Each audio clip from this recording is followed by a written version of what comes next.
السلام علیکم دوستو، کافی لوگوں کو خیال میں سولر پینل بادلوں میں کام نہیں کرتے۔ یہ آج آسمان پر دیکھ لیں، بالکل بادل چھائے ہوئے ہیں اور ہماری ٹربائن ماشاءاللہ پانی نکال رہی ہے۔ تو ایسی بات نہیں ہے۔ لوگ کہتے ہیں کہ بھائی سولر ٹربائن لگا تو لیں، لیکن سردیوں میں اپنے کھیت کو پانی کیسے لگائیں، یا پھر بادل آ جاتے ہیں تو اس دن اب اگر ہم نے پانی لگانا ہو یا منجی لگانی ہو تو پھر کیسے لگائیں۔ تو ایسی بات نہیں ہے۔ اگر فل کالے بادل نہ ہو یا بارش نہ برس رہی ہو تب تک سولر پینل بادلوں میں، اس طرح کے بادلوں میں کام کرتے رہتے ہیں، چاہے سورج دکھائی دے یا نہ دکھائی دے۔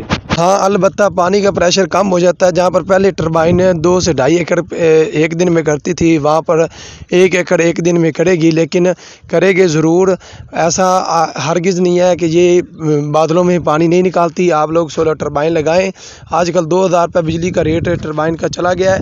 اپنے پیسوں کی بچت کریں، سولر ٹربائن لگائیں۔ مزید رہنمائی کے لیے اسکرین پر دیے گئے نمبر پر رابطہ کر سکتے ہیں۔ ویڈیو پسند آئی ہو تو لائک کر دیں۔ اللہ حافظ۔